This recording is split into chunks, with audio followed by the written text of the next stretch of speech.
Welcome back to Who on a Life Sentence. Thank you guys for tapping in with me. Don't forget to like, share, subscribe, leave a comment. Um, and just know that I appreciate you guys. I'm gonna put the cash up there, and it is what it is. I'm trying to get comfortable. My fault. I wanna say, I appreciate you guys, man, for the kind words and the warm gestures. I really felt that, man. As you can see, I was and still am going through a little bit. Um, But it's been like this for a long time, and I always just fight through it. So I appreciate y'all concern. I'm gonna be all right. I do think I'm a little mild depressed, but I've always managed to turn my emotions into something else. So there's no cause for worry. But I will say this, and this is for my younger guys, my young men, my men. This is the part that they don't like to tell you. Well, I ain't gonna say that they don't like to tell y'all. Well, I can say that we don't like to tell you guys about because it's embarrassing, it's hurtful, it's shameful. But I'm 40 years old. I'm 40 years old, and um, so basically, I'll be hustling forever. um I don't I got in trouble at an early age, put the felony on my name, so that X me out for the government opportunities, that X me out for a lot of things that could have helped me out in life. um so basically, there's no retirement for a person like me. I will be hustling forever, as far as I can see. Maybe some people can do get, into situations where they can start some kind of 401k plan, or some kind of retirement, but excuse me, for the most part, people who have, you know, gone down the path that I go down, we really gotta make our way. There's no retirement. There's no, there's nothing at the end of the road, and that's depressing, man.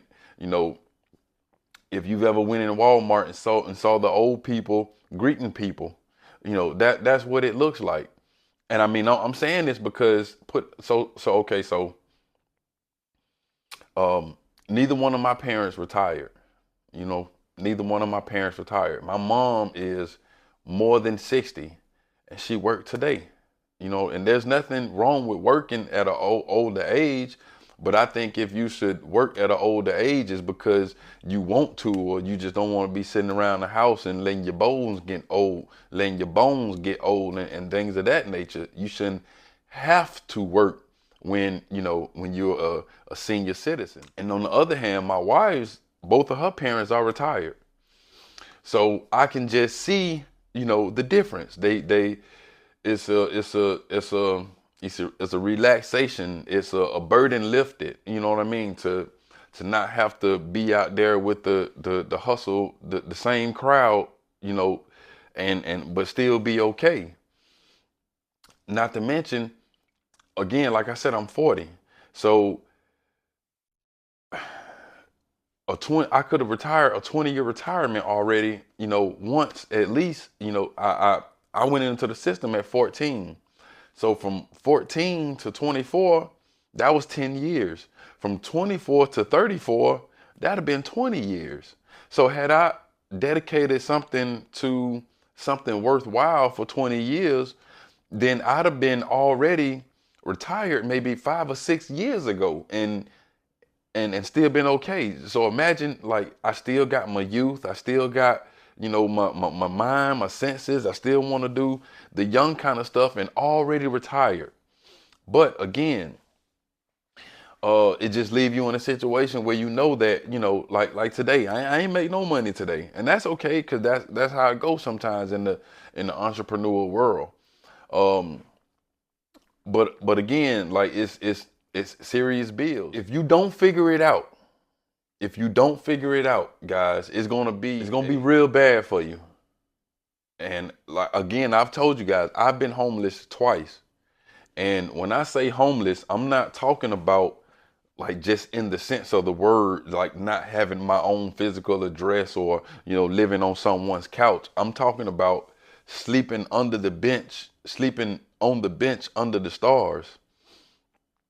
I think the most sleep I may have got that night was maybe about 10 or 15 minutes because there's no way to get comfortable. I was sleeping on the bench in front of the church on the sidewalk, Campbellton Road.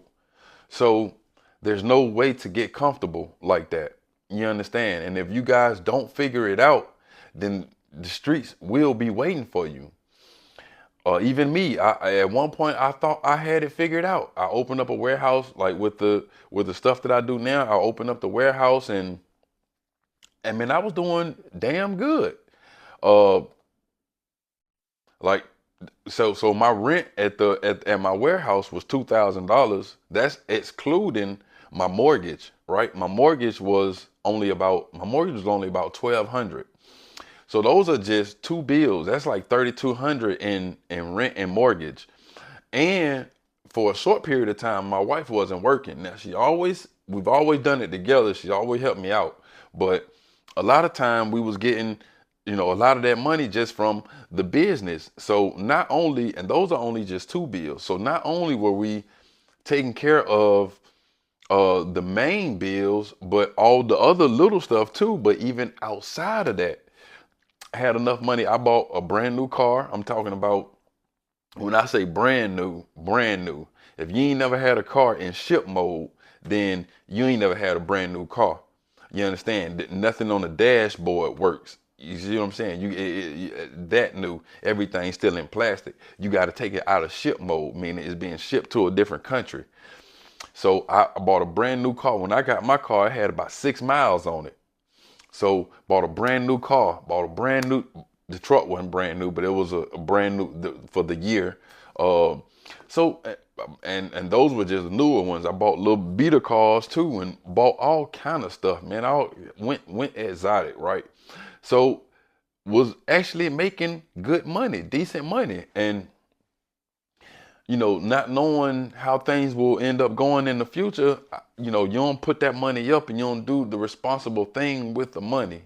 So, well, I didn't anyway. So all I'm saying is, if you don't, and again, I know that I gotta, it just gotta be figured out, and I'm gonna figure it out. I don't have no other choice. But it just, like I said, it get depressing to know that we in it forever. You know what I mean? Now, when you someone like Floyd Mayweather, you know what I mean? You can go and get $500,000 for one fight, $1 million for a fight some bozo. Then of course you don't retire. Then you hustle forever. But if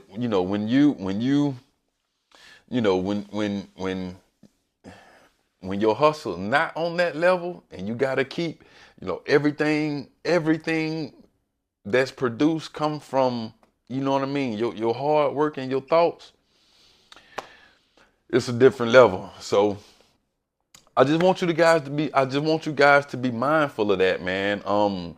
If you go out there and destroy your life, by the time you get older and sensible and want to sit down and pay attention to something, time will not be on your side. And if you don't have no skills, if you don't have nothing to fall back on, man, you're gonna be, you know what I mean? You're gonna be 40 years old working on the McDonald's grill. And a job is a job. But you gonna feel that pressure now. Cause everybody else in that building gonna be 15 years old, 17 years old. You're gonna have a manager 20 telling you what to do. Okay, so we're gonna get up out of that, man. Again, I appreciate you guys for staying down with me. I appreciate you for y'all being concerned. I love y'all. Y'all know I love this camera, but you know what I mean. We're going through it. I was gonna jump in and hit y'all in the mouth real hard, like I was gonna tell y'all about when I became big dog status. But I said no, I ain't gonna tell y'all about that, man. That's too hard, man. I'm just coming back. So I wanna ease into that thing slow. I'm a gentleman, you know what I mean? I'm a gentleman, so I ain't just gonna jump out and just pop y'all in the mouth like that. Y'all don't deserve nothing like that. I love y'all. So we gonna ease into it, man. I was thinking about Ironhead. Okay, so and I got a surprise for y'all. You know what I mean? So we're gonna stay tuned for that. So Ironhead, first of all, I know that when I say Ironhead, I don't know his real name, or I done forgot it. So I know my boys my boys, my guys that been to prison, my my people that follow me. I know y'all know Ironhead. Go on, send me his name so I can do what I do and show the people Ironhead, right? Because when you talk about Ironhead, it's only one. As a matter of fact, I'm seeing me and my oldest brother, we don't have much of a relationship, but we were somewhere in the same building, and I hear talking about Ironhead. Now, I knew Ironhead at River State Prison. He talking about Ironhead in Fulton County. So when I hear Ironhead, when I hear Iron that, when I hear Ironhead, I'm my ear like this here. So I go and see what he talking about. And I say, you talking about little iron head with the dirty goals? Yeah, a little blockhead iron, little short. It ain't but one iron head. He from Atlanta. So I'm gonna tell y'all about Ironhead, man. So Ironhead, when I got to the campus, when I got to the state, Ironhead already had a reputation. Ironhead had one of the reputations for being one of the most solid fighting guys on the whole camp. You know what I mean? It wasn't but a couple. Ironhead was one of them. You know what I mean? When they start talking about fighting, he gonna be like 1, 2, or 3. You see what I'm saying? Ironhead ain't about 5 feet 5'1". He real small, but it's all muscle. You know how like if someone has been um working out their whole life or active their whole life, their muscles are just kind of set there, even though he don't work out no more. So he got the tone, he got the muscle, he a small dude, and you can tell he know what he doing. Now Ironhead, he like to use all his experience and his name and put that on people, right? So like for instance, what you do, what people do in the prison is, remember I told y'all about PG. PG was the guy who he actually chose a boy over Barilla. PG was big, swole, had tattoos everywhere, looked like a Cuban, pretty boy type. Looked like he was Hawaiian or something, and he used to walk around like this, swole, right, and with a mug on his face. So a lot of people were scared of him, and I seen him slap somebody on the yard before behind their gangster, their gangster shit, right? So people were scared of him. So my first time talking to Ironhead, first thing he do is tell me how not he didn't chunk PG off, but he made PG back down. So again, what all that's doing is you say, okay, that big tough dude y'all know, yeah, he ain't shit to me. I got, he ain't nothing to me. So that's how a person, you get over a person. And what he had told me was PG and some other guy, matter of fact, he said it was a whole gang thing. PG and some other guy got into it. Then all the gangsters came and it was about to go down. Ironhead didn't like how it would go down. He said he stepped in the middle of it and put his finger in PG chest and made him back up and back down. And if don't fight him, fight me and all that. And then nobody, anybody want to fight, fight me. Then nobody want to fight. So that was the story that Ironhead had done give me. Like, I made all them boys back down. You see what I'm saying? So this is what people do now. Also, when I'm on the yard, you can see Ironhead. He be like whenever I'm on the yard walking laps, Ironhead every day he outside playing basketball. Every day. I'm talking about every time they call yard, Ironhead on the basketball court. He smoked like a freight train. Anytime somebody he gonna borrow bum a cigarette. So okay, so I ain't even describe him. Like I said, he was short, 5'1", and got a blockhead, got the muscular body, but his face is like is his face look like leather. It's real hard. You can't even if he smile, it don't look like a smile. Like if you say something and he laugh at it, he might be like So it's not a smile. He just got his face look real leather. Look like he been fighting a lot. Look like he done took a lot of licks, right? So he got all kind of scars. He don't try to do nothing to his hair. He just get it cut. So it just nappy as hell. And he got the goals at the top. the goals at the top is like four, either 4 or 5, but they all cross the top, and you can tell that they've been in since the '80s. So when a person been and done all that time or done a lot of time and don't take care of them teeth, it'd be that brown rust color. And you can no longer even see what's in the teeth, like the designs. He old school, so he might have had like the might have had one of them Playboy bunnies in one of the teeth, or how the girl be like. They might be like the little silhouette of the girl laying back. You see her legs. They had them in the teeth, but you don't know because his shit is just dirty, filthy, nasty, right? But they in there, 4, 5, 6 goals. So he already looked mean, and he's really really aggressive. I had do stuff like if so okay, so he didn't get a lot of love from the street for whatever reason. You don't know. Maybe he one of them guys that go in and out. So he make his money off the land. What I was about to say is if I'm walking around the yard, you can see him either playing ball with the young guys, or sometimes he would even train guys. I didn't see him train guys on the yard on, and I know that people give him money or whatever to train in the dorm. Now I don't know how serious he take it, but he probably just taking people money, show him a couple steps and bullshitting them just to get over. It's nothing. You can see him out on the yard. He might have 2 or 3 guys in steps showing them how to do it, and I used to do a lot of boxing training myself, and the times that I would watch Ironhead, I could never like get with his program, or it never I couldn't figure it out because his footwork was awkward. It would be like he would. It's hard to explain, but if he would like the pivots he would be pivoting. He would pivot on his front foot, if that makes sense. But I would have to show you guys, but it was just something that I couldn't get with because I had a boxing style myself and it worked good. I done whooped some ass.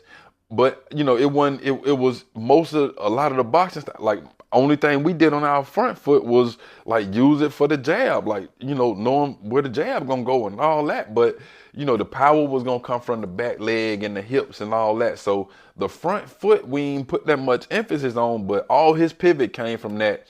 And this could have been because he was I don't want to say a lightweight, he was a smaller guy, so it could have been one of them kind of situations, like one the small guys fighting.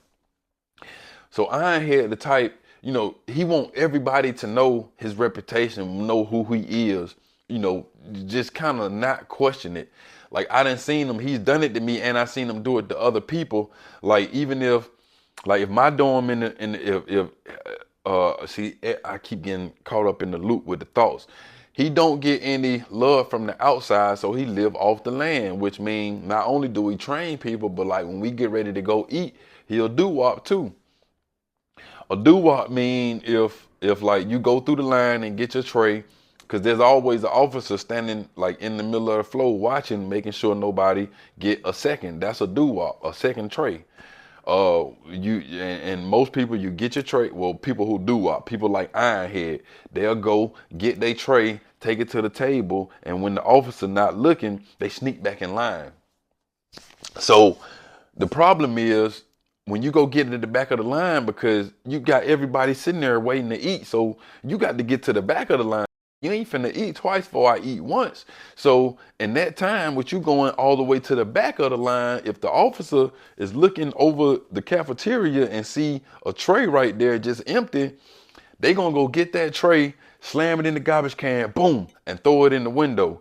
And they don't even worry about who is trying to get the second tray, because we just got rid of your first tray. So now you just in line again. Now it ain't a doo-wop. You getting your first tray.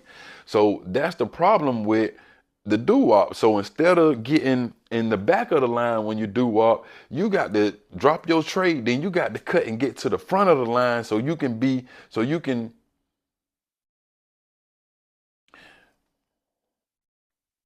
to get to the front of the line so that you can grab the next tray and hurry up and go sit down, get both of them trays, combine it, put all the sandwiches on one tray, put the cake on both trays, and then you can either put your tray inside the second tray to make it look like one tray. That's the only way that it's going to work, or else they gonna catch you and you gonna get doo-wop. You know, if you known, or you know, if you a known person or whatever, you ain't gonna get in trouble, but they just gonna not let you make it with the second tray. So Ironhead is the type of person that he'll go put his tray down, and when he come around for the doo-wop, he ain't gonna say nothing to you. He'll just get in front of you. Like if you the next person in line to get your tray out the window, he just slide in front of you. And if you be looking like, God damn, he'll turn around like, and then just walk on off. But he's doing that riding off his reputation. You see what I'm saying? Like, true enough, people don't want smoke with him because he got a pretty mean reputation. But at the same time, man, he ain't studying that shit. You know what I'm saying? But he cool with everybody, but he want people to fear him. He want people to fear him, not in the bad way. He just want people to fear him to the point that he can get over. Like, if Ironhead come and ask you for a cup of coffee, he don't want you to say no. Like he not expecting a no, and you might even get catch a little attitude from if you say no. He gonna come and ask you for a cigarette. I ain't smoked cigarettes, so he ain't, and I ain't never been in the dorm with him, but I done seen him do this.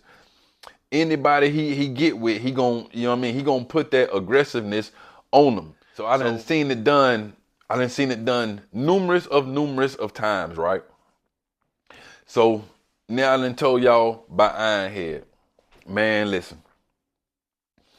We come outside one day. It's the same old normal situation. I'm walking laps, people playing ball, doing what they do, everybody watching. Ironhead is over here in this corner playing ball with, you know, the people that he normally come and play with. Now the problem is, I've noticed that, you know, like during the past week, this guy Ironhead is playing with, the guy he was shorter than Ironhead. He was stocky, but he was fresh from the street. You can tell because he ain't been. The way that you know that people were fresh from the street is they stripes.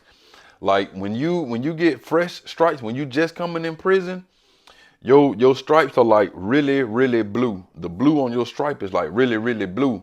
When you keep sending that uniform out to get washed, every time you send it out to get washed and it come back, it's gonna be a little bit more faded. You got some people with it damn near ain't no stripe no more. It damn near all white. So when you see somebody, cause your stripe gonna be down and your collar gonna be blue. So when you see somebody with that fresh, like crisp blue collar on, then you know that, you know, they just coming into the system.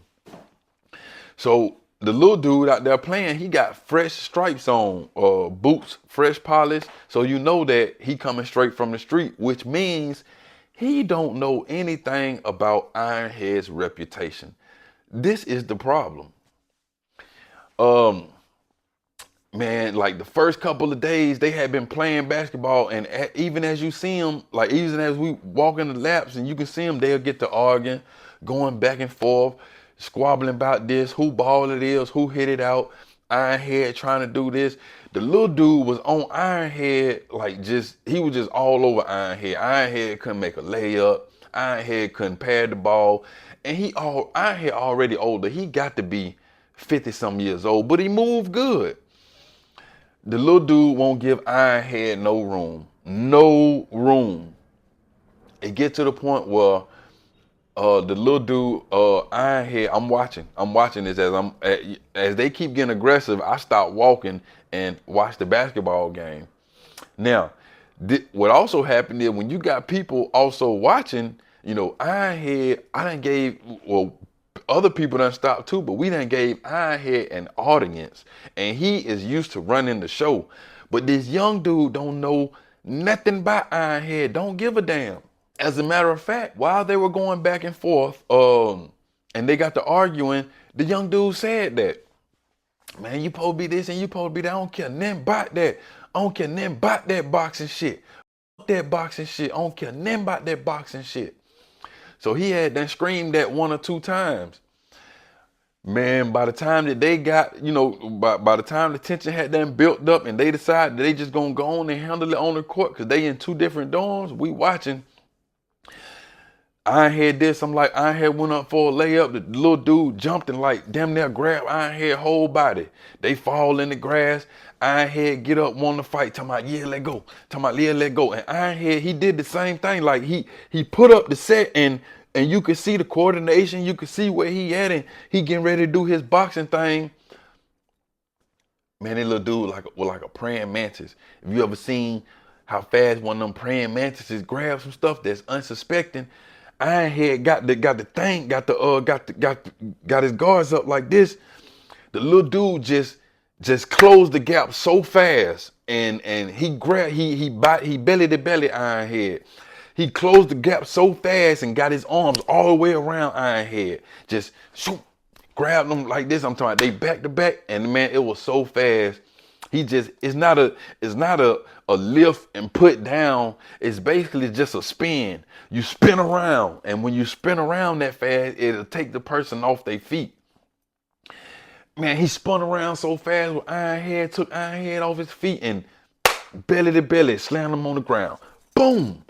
I'm talking about, man, you could tell Ironhead did not see this coming. Everybody on the sideline like this. Oh! Because Ironhead got students out here. Some of the folk that Ironhead train not in his dorm. They only come to the yard because Ironhead might go play two games of basketball, then go train these boys for 30, 40 minutes. His students out here. Everybody like that. Oh! Man, the dude slammed Ironhead. He on the ground, you know what I mean, got his block up, and dude on top of Ironhead trying to get through the guard. Nigga, I told you on Ken about that boxing shit. 10-10. Officers ran over there. They grabbed the dude off Ironhead. Man, Ironhead get up talking about, nah, let go. Come on, let go. Nah, come on, let go. Come on. It was over with, dog. It was over with. You know what I mean? And just that fast, like at least 20 years of reputation of being undefeated, being the baddest, being all this and all that, gone. Right there on the yard in front of everybody from a rookie. And when I say a rookie, he ain't been training. He don't know nothing about the chain game. All he know is you talk to me wrong, it going down. You know what I mean? And he probably didn't know he done stood on one of the greats. You know what I'm saying? So that's all I got for y'all today, man. But Ironhead's still the same person. Everybody I talk to about Ironhead, they still know him. He's still the same. He's still doing the same thing. Still swear can't nobody whoop him, right? And I know y'all know Ironhead, man. I want to put a picture of Ironhead up here. So y'all get in the comments and give me his name so I can find old Ironhead, man. I appreciate y'all for tapping in. I ain't gonna make this one too long. We coming back in. And a matter of fact, I got some more stuff I'm working on. So like, comment, subscribe, share, and I will catch you guys on the next one.